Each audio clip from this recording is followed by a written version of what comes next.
मित्रों, आप सबका अभिनंदन है। 54 क्रॉस कर गया।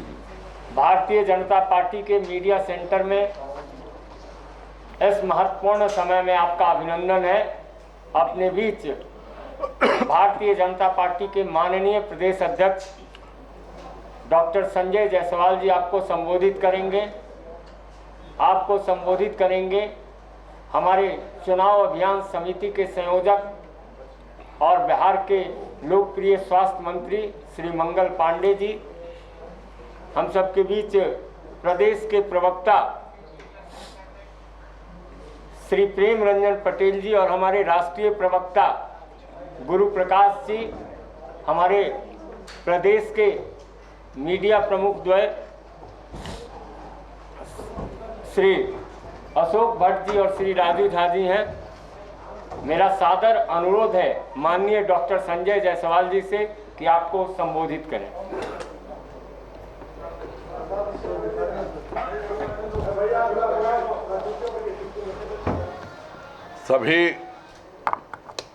सभी माननीय पत्रकार बंधुओं को पहले तो बहुत बहुत धन्यवाद। यार तीसरे चरण की इस चुनावी व्यवस्था के बीच भी आप सब यहाँ पर हैं।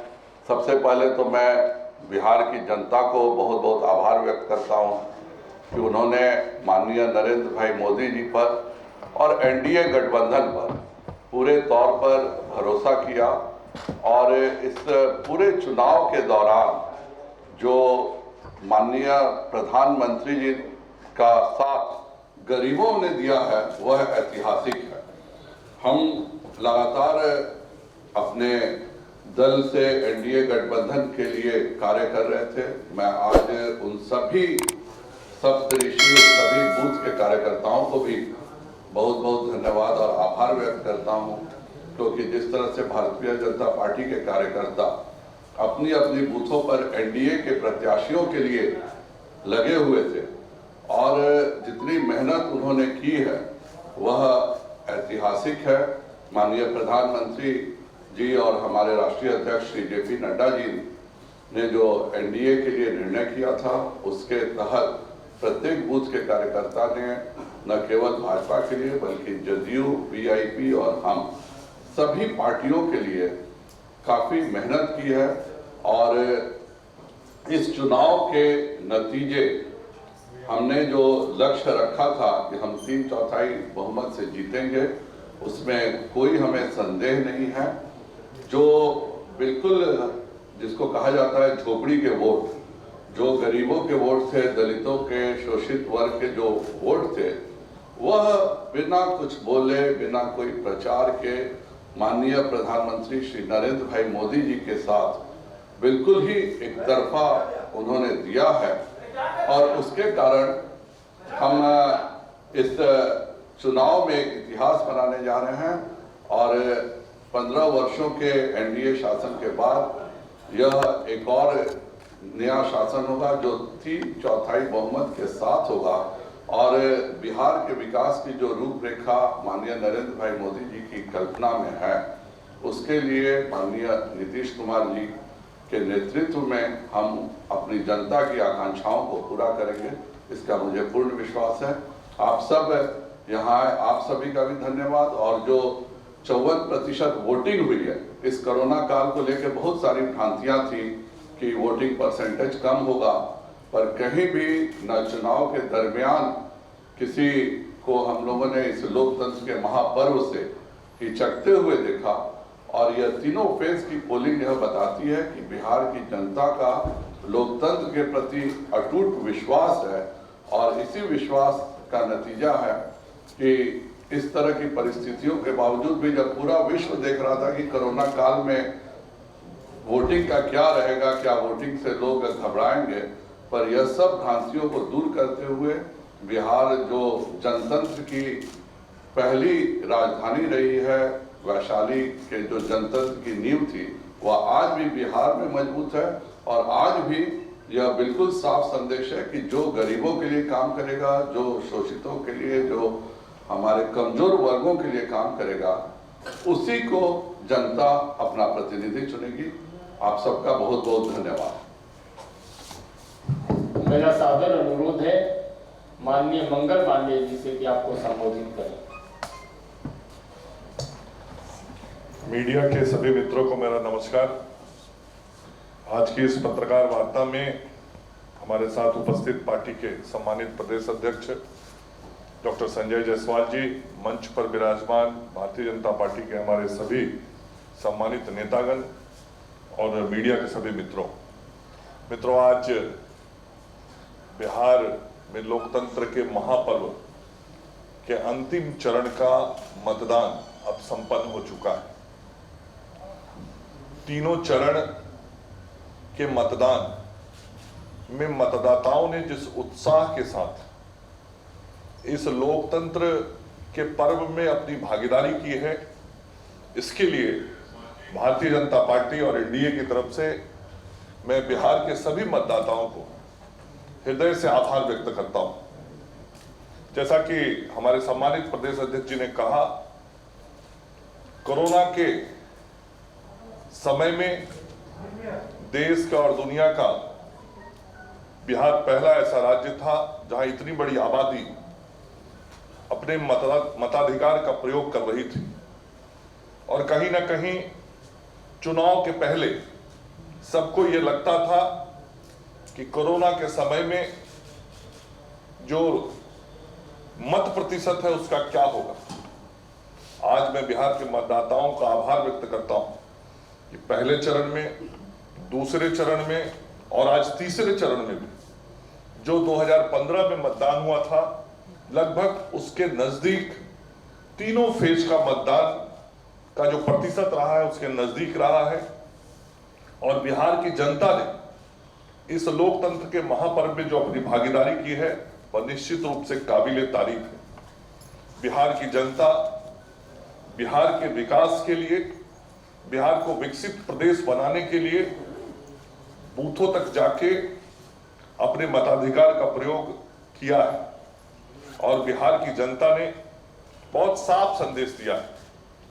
और खास करके मैं आभार व्यक्त करना चाहता हूं अपने राज्य के महिला मतदाताओं का, जिन लोगों ने बढ़ चढ़ के इस लोकतंत्र के महापर्व में भागीदारी की है, पुरुष से भी आगे बढ़ के मतदान किया है और इस बात को साबित किया है कि यदि नरेंद्र मोदी जी और नीतीश कुमार जी महिला सशक्तिकरण के लिए सरकार की तरफ से प्रयास करते हैं तो मजबूत सरकार बनाने के लिए बिहार की महिलाएं भी बहुत आगे हैं।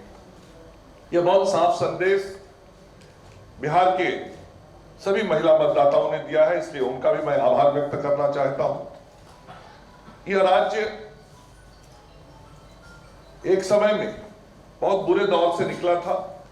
राज्य के मतदाताओं ने उन लोगों को वोट किया, उस दल को वोट किया, उस गठबंधन को वोट किया जिस एनडीए की गठबंधन ने बिहार के गांवों तक सड़कें पहुंचाने की काम की, जिस एनडीए की सरकार ने हर घर तक बिजली पहुंचाने का काम किया, जिस एनडीए की सरकार ने हर पंचायत तक विद्यालय बनाने का काम किया, उन विद्यालयों में शिक्षक को पहुंचाने का काम किया, शिक्षक की नियुक्ति की, जिन अस्पतालों तक गरीबों को दवाइयां पहुंचाने की काम जिस सरकार ने, एनडीए सरकार ने की, डॉक्टरों और नर्सों की नियुक्ति की, सिंचाई की व्यवस्था की, वैसी एनडीए की सरकार को एक बार फिर से दोबारा सेवा करने का अवसर राज्य की जनता ने दिया है।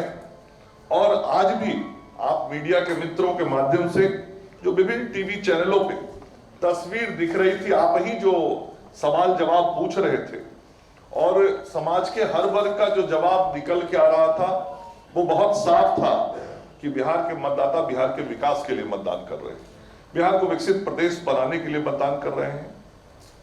इसलिए राज्य की जनता ने जो आज अपना जनादेश दे दिया है, उसको मशीन में बंद कर दिया है, उसकी गिनती 2 दिनों के बाद होने वाली है और हम सब लोगों को पूरा विश्वास और भरोसा है कि हम बिहार में एक बार फिर से नीतीश कुमार जी के नेतृत्व में बिहार की जनता के आशीर्वाद से नरेंद्र मोदी जी के हाथ को मजबूत करने के लिए एनडीए की सरकार बनाएंगे।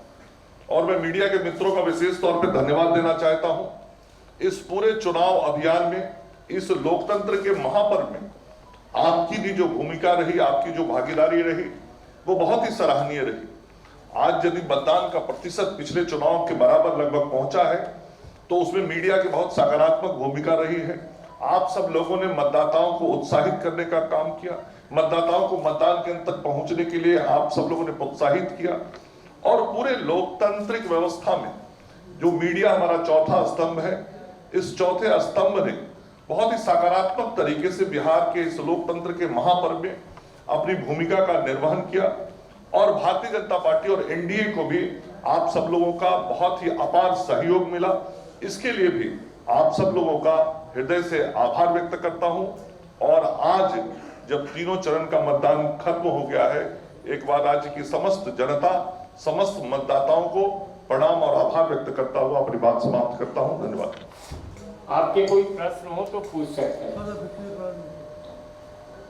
कोई प्रश्न नहीं है। संजय सवाल जी, दीघा विधानसभा हो चाहे बांकीपुर हो, वोटिंग परसेंटेज काफी कम रही है, 35%। इसका मुख्य कारण पलायन है, क्योंकि लॉकडाउन के बाद मजदूरों का पलायन दूसरे शहर में तेजी से हुआ है।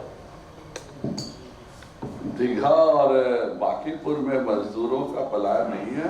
शहर में के जो बहुत सारे बाशिंदे हैं वह सब अपने अपने घर में भी वोटिंग करते हैं, इसलिए शहरों का प्रतिशत पटना का हमेशा थोड़ा कम रहता है। और उसका मुख्य कारण यह है कि यहाँ के लोग, कोई बेतिया का भी वोटर हो सकता है, कोई दरभंगा का, कोई सहरसा का, और अपने अपने क्षेत्र में जाके वो मतदान करते हैं। इसके अलावा दूसरा कोई कारण नहीं है। आपका एग्जिट पोल क्या कहता है, बीजेपी कितना?